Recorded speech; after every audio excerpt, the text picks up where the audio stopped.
드리며 예수님의 이름으로 기도합니다. 아멘. 다시 사도행전을 공부하는 시간이 되겠습니다. 로마에 가면 로마 사람처럼 행동하라 라고 하는 말이 있습니다.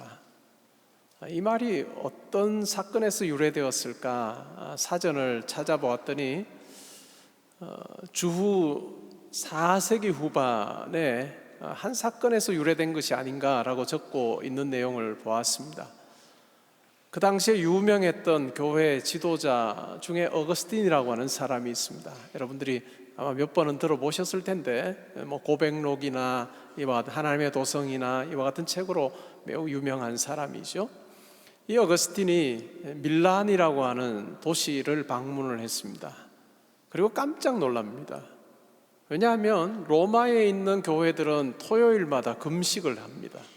근데 밀란에 있는 교회 성도들은 토요일마다 금식을 하지 않는 것입니다. 그래서 깜짝 놀라서 이 밀란의 주교인 암브로스를 찾아가서 왜 이렇게 밀란에 있는 성도들은 토요일에 금식하지 않느냐라고 그렇게 물었습니다. 그랬더니 이 암브로스가 이렇게 대답했습니다. 내가 로마에 있을 때는 토요일마다 나도 금식을 했습니다. 그러나 밀란에서는 토요일마다 내가 금식하지 않습니다. 어거스틴, 당신도 당신이 있는 곳에 그 관습을 따라서 신앙생활하면 좋겠습니다 라고 하는 답을 했다고 합니다. 이 말이 이제 축약이 되어서 로마에 가면 로마 사람처럼 행동하라 라고 하는 말로 그렇게 바뀌어서 전해지고 있다라고 하는 이 속담의 기원에 관한 글을 읽은 적이 있습니다. 오늘 읽은 이 본문은 예루살렘에 가면 어떻게 해야 되는가? 이방 지역에서 많은 시간을 보내었던 바울이 예루살렘이라고 하는 곳에 가서는 어떻게 행동하는 것이 정당한가? 라고 하는 부분에 대해서 오늘 우리에게 이야기를 해주고 있습니다. 가이사라라고 하는 지역에 도착을 해서 머물고 있었습니다. 전도자 빌립의 집에 머물고 있었지요. 이제 바울과 이방인 교회의 지도자들이 예루살렘을 향해서 올라갑니다. 가이사라에서 예루살렘까지는 거리는 100km 정도 됩니다. 걸어서 가면 사흘길이고 말을 타고 가면 한 이틀 정도 걸린다고 합니다. 근데 이 가이사라에서 예루살렘으로 올라가는 길에 가이사라에서 예수를 믿고 있는 제자들이, 형제들이 바울 일행과 함께 동행했습니다. 우리말 성경에 보면 16절에 보시면 가이사라에 몇 제자가 함께 가며 한 오랜 제자 구브로 사람 나손을 데리고 가니 이는 우리가 그의 집에 머물려 함이라 라고 그렇게 번역이 되어 있습니다. 제가 보통 설교 준비를 할 때 어떤 주는 헬라어 성경을 좀 일찍 보기도 하는 주가 있고요. 또 어떤 주는 금요일에 보기도 합니다. 근데 이번 주는 헬라어 성경을 금요일에 보았습니다. 왜냐하면 헬라어 성경에서 우리말로 번역을 할 때 99.9%가 정확하게 번역을 해요. 우리말 성경이 굉장히 잘된 번역입니다. 직역을 주로 했고 잘된 번역이에요. 그래서 저도 이번 주가 좀 바빠서 원문을 조금 늦게 보았습니다. 그러면서 주보에 설교 요약을 적을 때 우리말 성경 번역이 잘 되었겠거니 하고 그것에 근거해서 쭉 풀이를 했습니다. 그래서 우리말 성경을 읽으면 어떤가요? 나손이 가이사라의 제자들과 함께 바울 일행과 함께 예루살렘으로 올라간 것처럼 그렇게 번역이 되어 있습니다. 그래서 제가 설교를 위한 도움에도 그렇게 적었습니다. 근데 금요일 날 헬라어 성경을 보았더니 우리말 성경하고 달라요. 어떻게 되어 있느냐 하면 가이사라에서 예루살렘으로 올라가는 길에는 나손이 함께 하지 않았습니다. 그리고 가이사라의 제자들과 바울 일행만 그 여정을 함께 했고 나손의 집에, 예루살렘에 있는 나손의 집에 묵기 위해서 그곳으로 간 내용을 적고 있습니다. 성도님들이 생각하시기에는 이게 그거나 그거 아니에요? 라고 할 수 있지만 저에게 있어서는 그게 똑같다라고 할 수 없어서 그냥 내용이 그렇다는 것입니다. 나손의 집으로 가기 위해서 가이사라의 제자들과 바울 일행이 그 여정을 하고 있는 것이지요. 예루살렘에 가서 나손의 집에 머물게 되었습니다. 나손이 어떤 사람이라고 소개하고 있습니까? 구브로 사람입니다. 구브로 태생이고요. 제자로서 오래전에 제자 되었던 사람이라고 하는 것으로 봐서 아마 예루살렘 교회의 초창기 멤버였던 것 같습니다.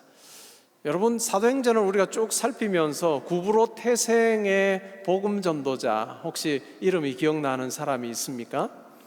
다른 사람을 돕는데 굉장히, 다른 사람 세워주는데 정말 그 사역을 잘 감당했던 사람입니다. 누굴까요? 바나바이지요. 바나바도 구브로 태생입니다.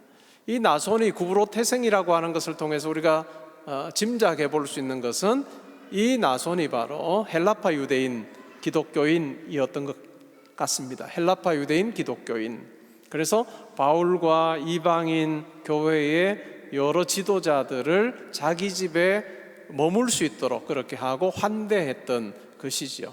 그 당시만 해도 숙박시설이 잘 되어 있지 않아서 특별히 복음을 전하는 전도자들의 경우에는 누군가의 집에 거하면서 그 일들을 감당해야 되는 경우가 많았습니다. 근데 나손이 바울 일행을 위해서 그와 같은 역할을 감당하고 있습니다.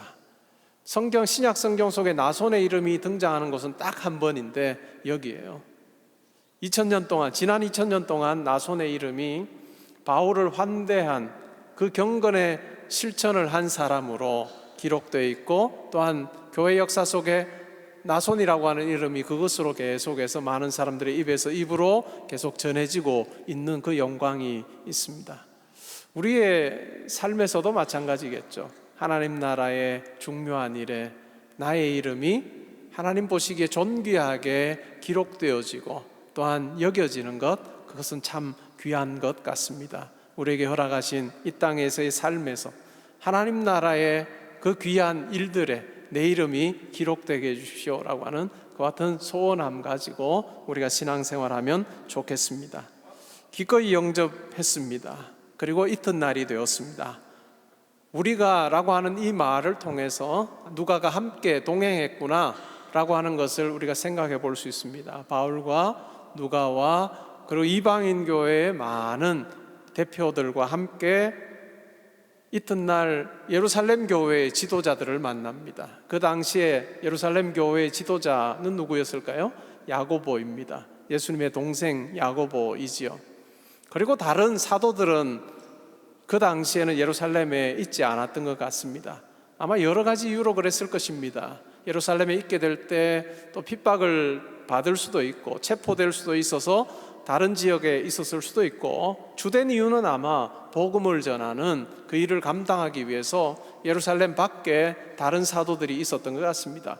예루살렘 교회는 예수님의 동생 야고보를 중심으로 리더십이 지금 형성되어 있습니다. 많은 장로님들이 함께 이방에서 온 이방 교회 대표들을 만나고 있습니다. 오늘날 같으면 어떻게 할까요? 사진 한 컷 찍고 시작하겠죠. 사진 한 컷 기록으로 남기고 하겠지만 그 당시에는 그런 게 없었는데, 고맙게도 누가가 그 당시의 장면을 글로서 잘 기록하여서 우리에게 전달해주고 있습니다. 이방인 대표와 이방인 기독교인 대표들과 또한 유대인 기독교인들의 대표가 만나는 아주 중요한 그 같은 사건이 오늘 우리가 읽은 본문에 기록되고 있습니다. 사도행전 15장에 보면 예루살렘 회의라고 하는 그 장면이 기록되고 있는데요. 언제쯤 있었던 사건일까요? 주후 49년경에 있었던 사건입니다.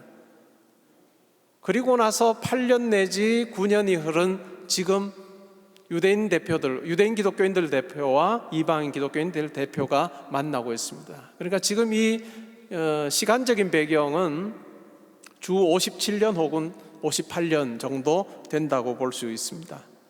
이 만남에서 바울이 먼저 이야기를 합니다. 뭐라고 이야기할까요? 19절 말씀을 보시면 바울이 이렇게 말합니다. 바울이 문안하고 하나님이 자기의 사역으로 말미암아 이방 가운데서 하신 일을 낱낱이 말했다라고 이야기합니다.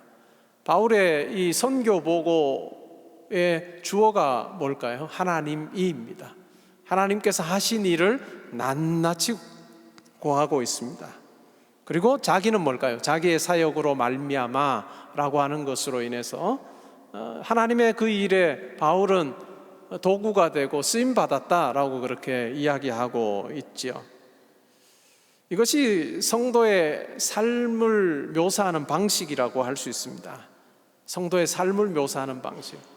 이방인 선교를 했던 바울, 얼마나 많은 고생을 했습니까? 돌에 맞아 죽을 뻔도 하고, 또 강도의 위협을 당하기도 하고, 물에 빠져 죽을 뻔하기도 하고, 태장으로 몇 번 맞기도 하고, 굶주리기도 하고, 헐벗기도 하고, 참 많은 고생을 해서 사람들에게 자기가 했던 일들을 이야기하기에는 정말 많은 내용들을 가지고 있는 바울이지만, 그는 내가 그 일을 했습니다라고 고백하지 않습니다. 하나님께서 하신 일에 대해서 고백하고 있는 것이죠. 여러분의 삶의 여러 일들을 과연 어떻게 여러분들은 묘사하며 살고 계시는지요? 이건 내가 했습니다. 내밖에 못해요. 내가 얼마나 고생했는지 알아요? 라고 이야기하지 않고 하나님께서 하셨습니다 고백하며 사는 저와 여러분 되면 좋겠습니다. 병으로 고생합니다.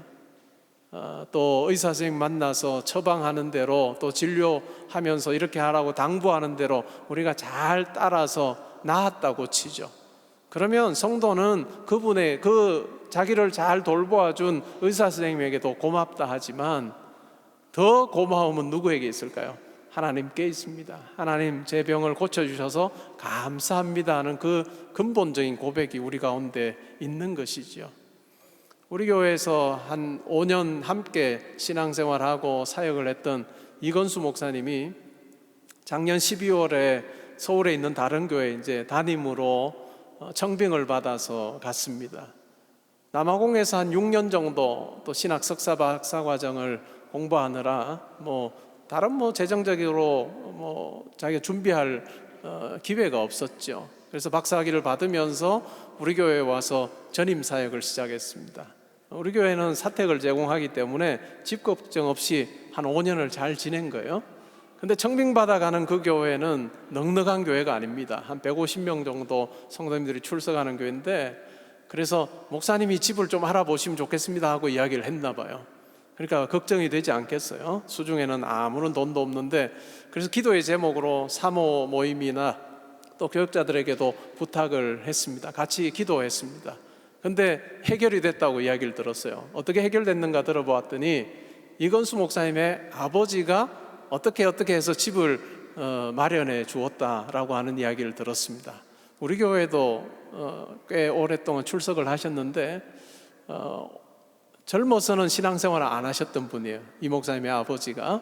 근데 아들이 목사가 되었는데 아버지가 교회 안 다녀서 되겠나 하고 이제 교회 다니기 시작하셨고, 그러면서 믿음이 조금씩 더 이렇게 자라는 그 경험을 하셨던 분입니다. 근데 아들이 이제 그와 같은 형편에 있다는 이야기를 듣고 집을 마련을 해 주었나 봐요. 그랬더니 이건수 목사님이 아버지에게도 그렇고 만나는 사람에게도 다 이렇게 이야기합니다. 하나님께서 집을 마련해 주셔서 제가 가서 사역 마음껏 할 수 있게 되었다라고 그렇게 이야기를 했나 봐요. 그랬더니 아버지가 그런 이야기를 했답니다. 집은 내가 마련해 줬는데 왜 자꾸 하나님께서 하셨다고 이야기하냐. 그게 우리지요. 그게 우리 성도의 근본적인 고백입니다. 나의 수고, 내가 노력한 것 이전에 하나님께서 하셨습니다 하는 그 고백이 있으면 좋겠습니다. 우리가 예배당을 짓고 있죠. 성도님들이 기도하고 또 여러 면으로 한마음 되어서 막 수고합니다. 예배당이 이제 7개월 이후면 예배당이 다 지어질 거예요. 그렇다고 우리가 하나님 앞에서 제가 이거 했습니다 이렇게 하지 않을 거예요. 뭐라고 할까요? 하나님께서 하셨습니다 하는 고백이 우리 가운데 있어야 할 것입니다. 이 바울의 선교의 보고를 통해서 내 삶을 어떻게 묘사하고 있는가 잘 살펴보면 좋겠습니다.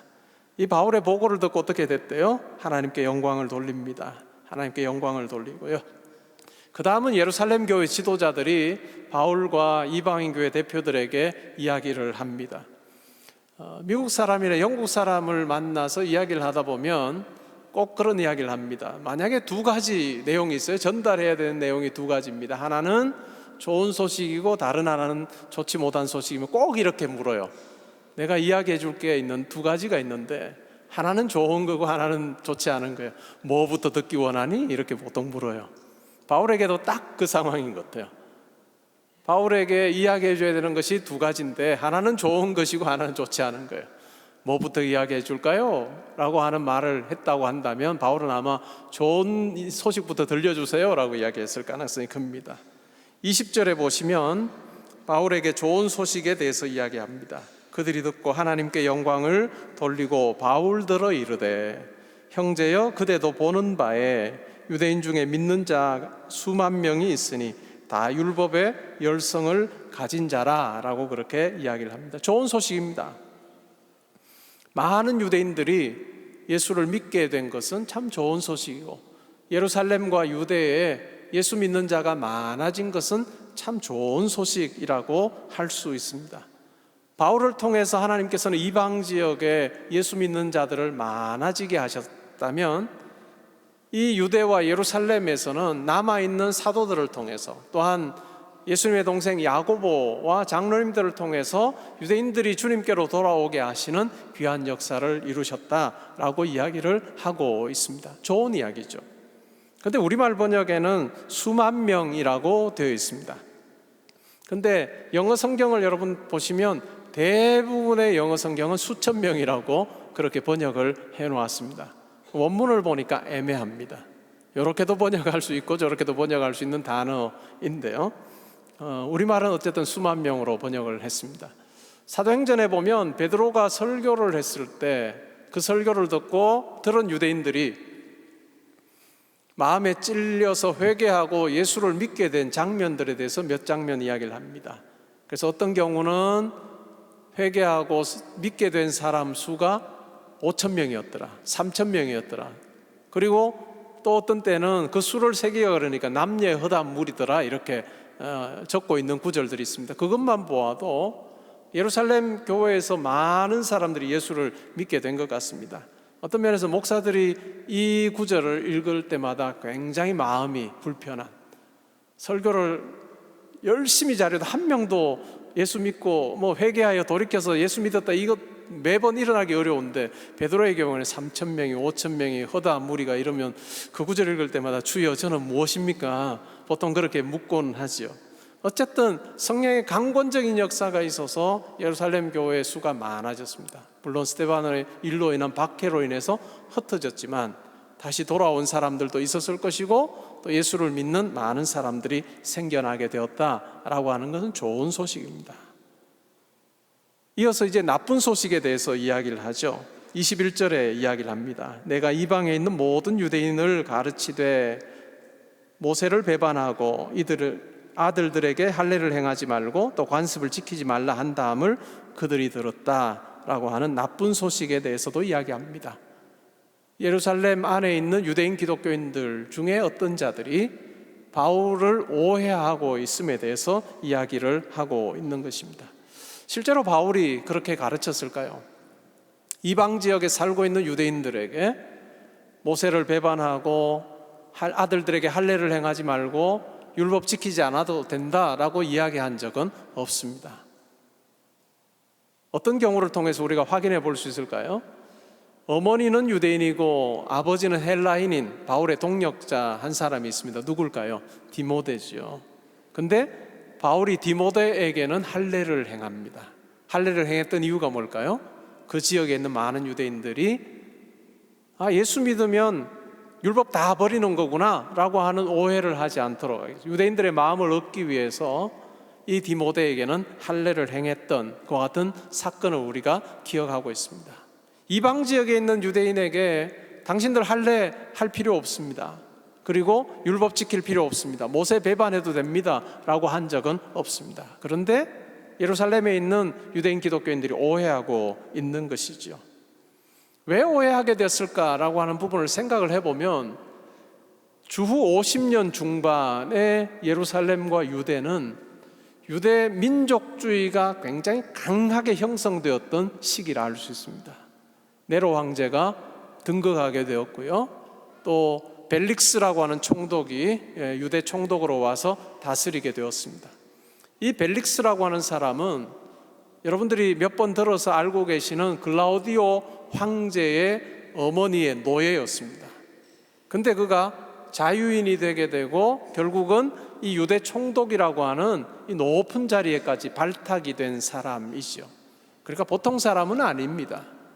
그래서 벨릭스가 총독이 되면서 유대 지역에 여러 일어나는 사건들을 처리를 할 때 굉장히 강하게 유대인들을 압박하는 그 같은 경우들이 있었습니다. 그 일로 인해서 유대와 예루살렘 안에 유대 민족주의 이 정서가 확 일어나게 되었던 것이요. 그러면서 로마를 향해 적대하는 그 같은 감정이 일어나게 되고, 이것이 종교적이나 사회적인 부분에서는 유대적이지 않은 이방적인 부분들은 계속해서 밀어내는 그 같은 형태로 양상이 벌어지게 되었습니다. 그러니까 당연히 어떨까요? 이 바울의 선교 사역이 문제가 될 수 있었던 것입니다. 왜요? 바울은 이방인들도 율법을 지키지 않고, 다른 말로 하면 할례를 통해서 유대인이 되지 않는다 할지라도 예수를 믿기만 하면 하나님의 백성 될 수 있다, 구원 백성 될 수 있다라고 하는 이와 같은 분명한 복음을 전하는 그것이 유대 민족주의적인 정서를 붙들고 있었던 많은 사람들에게는 굉장히 좋지 않게 여겨졌던 것 같습니다.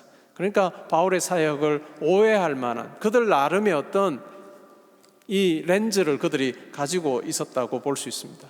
이런 어떤 주 50년대 이와 같은 강한 민족주의적인 이 정서는 한 10년 뒤에 AD 66년부터 70년 사이에 있었던 유대와 로마 사이의 전쟁으로 이어졌고, 그 결과 AD 70년에 예루살렘 성전이 파괴되게 되는 그 같은 일들이 일어나게 되었습니다. 그러니까 예루살렘 성전이 파괴되기 한 12년, 13년 전의 분위기, 그것이 바로 오늘 우리가 이 본문 속에서 발견할 수 있는 부분입니다. 그 경우만 해도 어떨까요? 유대인으로 살면서 기독교인으로 신앙생활을 한다는 것 자체가 굉장히 율법을 다루는 부분에 있어서는 애매할 수 있는, 어정쩡할 수 있는 그 같은 위치에 있었다는 것이죠. 근데 AD 70년에 성전이 파괴됨으로써 이런 유대인들이 겪을 수 있었던 이 갈등들은 상당히 많이 해소되게 되었습니다. 바울의 선교에 대해서 못마땅해하는 사람들, 이들이 있음에 대해서 야고보와 장로님들이 이야기를 하고 있습니다.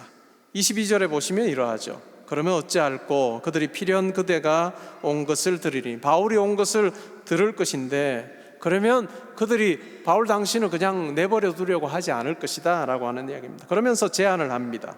23절과 24절에 제안을 하죠. 우리가 말하는 이대로 하라. 서원한 네 사람이 우리에게 있으니 그들을 데리고 함께 결례를 행하고 그들을 위하여 비용을 내어 머리를 깎게 하라. 그러면 모든 사람이 그대에 대하여 들은 것이 사실이 아니고 그대도 율법을 지켜 행하는 줄로 알 것이다 라고 그렇게 이야기합니다. 내용은 이렇습니다. 예루살렘에 있는 유대인 기독교인들 중에 네 사람이 나실인 서약을 한 것 같습니다. 민수기 6장에 나오는 나실인 서약이에요. 하나님께 어떤 감사할 내용이 있거나 하나님 앞에서 내가 더 잘 살겠습니다라고 하는 결단이 있을 때 나실인 서약을 합니다. 그러면 30일 동안 포도와 관계된 모든 것을 먹지 않습니다. 포도주도 먹지 않고 독주도 마시지 않고 또 포도 껍질도 먹지 않고 포도와 관계된 모든 것을 다 끊습니다. 그리고 머리를 깎지 않고 머리를 계속 기르지요. 그러면서 그 30일 동안 기도하면서 때로는 금식하면서 하나님 앞에서 자기의 삶을 돌아보는 기간으로 가집니다. 그렇게 나실인 서약을 한 네 사람이 있다라고 이야기합니다. 근데 나실인 서약을 끝내는 그 의식은 제사입니다. 번제를 드리고 속죄제를 드리고 화목제를 드리고 기타 다른 속건제를 드리는 이 제사를 드릴 때 비용이 많이 듭니다. 숫양 2마리가 필요했고 암양 1마리가 필요했고 또 다른 기타 여러 제물들이 필요했기 때문에 가난한 사람들이 나실인 서약을 끝낼 때 이 비용 자체가 굉장한 부담이 되었습니다. 이 네 사람도 아마 그러했던 것 같습니다. 그래서 유대인들 중에 경건한 사람들이, 부유한 사람이 가난한 사람이 나시린 서약을 할 때 그 제사의 비용을 대신 대어주는 경우들이 꽤 있었습니다. 지금 야고보와 장로님들이 제안하는 것이 바로 그거입니다. 이 네 사람을 위해서 바울 당신이 이들의 제사에 드는 비용을 대신 지불해 주면 좋겠다라고 하는 이야기를 하죠. 바울이 아주 즐거운 마음으로 이 제안을 받아들였던 것 같습니다. 그리고 행동으로 보여줌으로, 내가 율법을 무시하는 사람이 아니다 라고 하는 것을 행동으로 보여줌으로 그 오해를 풀고자 하는 선한 뜻을 가지고 이 제안을 받아들입니다. 26절에 보시면 이렇게 말하죠. 바울이 이 사람들을 데리고 이튿날 그들과 함께 결례를 행하고 성전에 들어가서 각 사람을 위하여 제사를 드릴 때까지의 결례 기간이 만기된 것을 신고하니라. 이 나시린 서약이 끝나는 그 시점에 머리를 깎습니다. 나시린 서약을 했던 사람들이 머리를 깎고 그 깎은 머리, 자른 머리를 화목제물을 드리는 그 불에다가 함께 머리를 태우면서 하나님 앞에 자기의 마음을 고백하는 그와 같은 시간이 있습니다.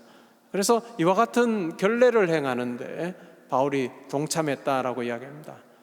많은 유대인들의 경우에는 이방 지역에서 지내다 오면 이와 같이 성전에 들러서 자기를 깨끗하게 하기 위해서, 거룩하게 하기 위한 그와 같은 의식을 행하는 경우가 많았습니다. 바울의 경우에도 유대인들이 보기에 몇 년 동안 이방 지역에서 지냈기 때문에 이방인들로 인해서 오염될 수 있고 거룩이 훼손될 수 있는 그런 어떤 가능성이 있다라고 생각하기 때문에 유대인들의 그 생각을 맞추어 주기 위해서 성전에 들러서 그와 같은 결례 의식을 행했습니다. 많은 사람들의 오해를 풀기 위한 시도였지만 우리가 다음 주에 살펴보면 이 오해를 풀기 위한 시도는 바울의 체포로 이어지게 됩니다.